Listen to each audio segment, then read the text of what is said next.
Okay, this is just a little introductory tutorial to Adobe Premiere Pro. This is the opening screen. Basically, got three options here: new project, open project, or help. We obviously want to do a new project, so I open that up. We get a whole bunch of different templates here. We're going to be working NTSC, obviously. That's the type of material we're going to have here in the US.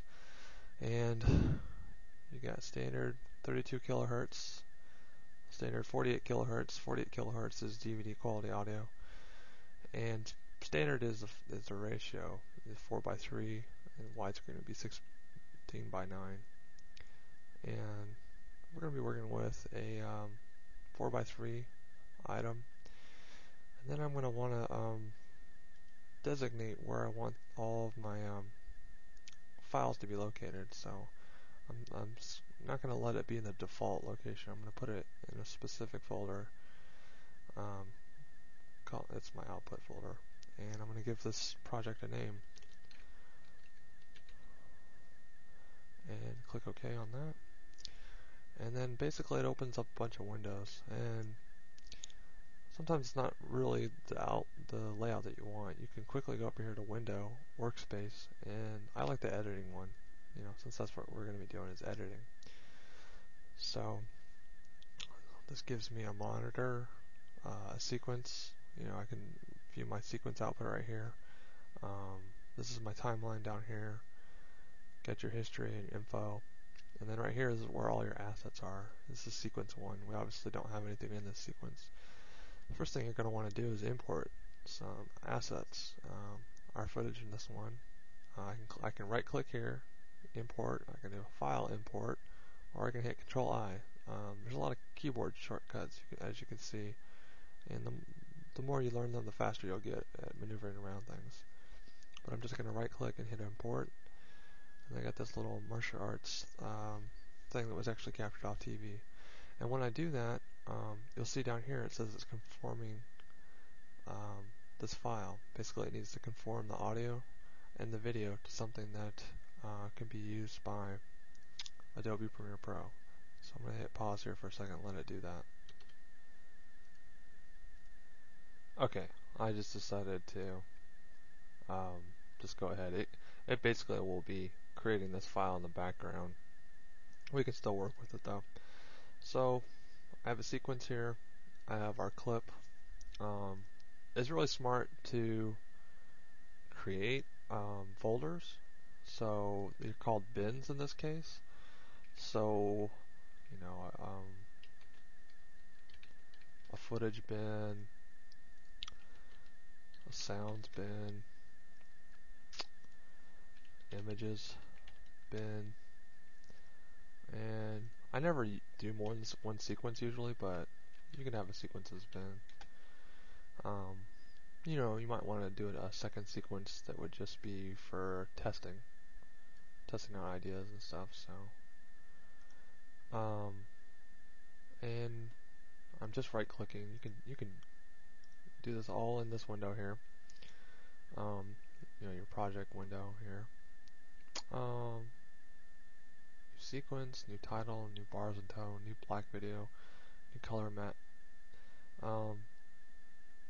The black video is really handy. I would consider that an image, but I can just drag that into the timeline. But I'm kind of getting ahead of myself. Oh, and anytime you create a new item, well, for instance, to create a new sequence, you can tell it how many tracks you want. If you want it to be in stereo, have 3 stereo channels. You can even do a 5.1 mix.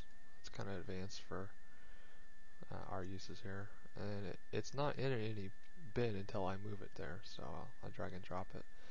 So we're going to work on sequence 1, and I'm going to put this in our footage bin. And after I've moved that, I'm going to move that into our timeline.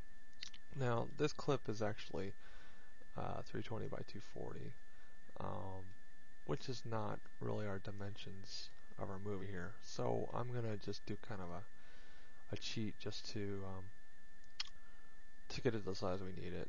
And I'm going to make it 140% scale just so it fills up the screen and when we output it. But that brings us to the effects control panel. This is for the selected item you have in the timeline. See, it goes away if I don't select it. So if I'm selecting it, that piece, I can mess with the position, and you can see over here that's affecting it. Let's undo that. The scale I just did, you would probably want to do a uniform scale. You can even rotate things. So, say like you had just undoing that, a reason to rotate or scale a piece of footage in there. You can also do the opacity here, and then you can see that this is animatable. You can keyframe it. So this is a real easy way to fade in and fade out, is to animate the fade. So this video already, well, this is only going to be playing back about five frames per second, so I'm not going to play back a lot of footage, but basically, one of the things you want to be able to do is take out things you don't want. So, for one thing, I'm going to probably want to no, mute the audio track, because we don't need to hear that right now. So let's say I just want to, oh, I know, let's get rid of all Tom Cruise, right? So I'm just going through the footage, and there's many different ways to shuttle through. You can shuttle through with this little device right here, back and forth. You can scroll through it manually, like right there. So let's say like I get it to the spot I want to get rid of. You can even step forward one frame. So like you want to be precise. So I want to get to the frame I want to get rid of. Then you have the toolbar over here. It looks intimidating at first, but it's pretty straightforward, really. You get your razor tool, and where I have the timeline at, I want to razor it right there. So it has actually made a cut there. So now, when I go back to my arrow, my selection tool, I have two separate pieces. I've made this whole film into two pieces, and I can actually move this to a different place. I can overlap it over things, but now I would have two soundtracks going. Obviously, that audio would be on, but if it's in that channel, but because I haven't muted all the other audio channels. But basically, say like I were trying to get rid of a commercial. Well, I would just find the end of that commercial. Well, we'll say it's right here, okay? So I would grab my razor tool again, and you can see also a little pop-up window shows that says razor tool and C. I can actually click the C key to bring up that tool. So it's a good idea to memorize these tools. The selection tool is V. Then I say like this section right here is the commercial. Well, I just simply hit the delete key. That's the easiest way I know of to get rid of it. And then I can right click right here and ripple delete is available, and that would just merge them together. Now you can obviously do this manually, but you got to be careful because you could accidentally go over, or you could leave a little tiny bit of space. It shouldn't, but because it's usually set to snap, so it'll snap to the place that you want it. And then we have different zoom levels. Say like I'm working on something and I need to get real precise. Well, I'd want to zoom in, and this is a way to get really close on your timeline. Okay, so let's say I want to extrapolate just that one clip of that guy with the bow staffs,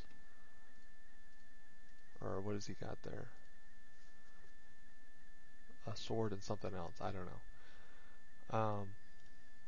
So basically, I would razor tool at the beginning of it and go through till the end of that clip, and then I would razor again.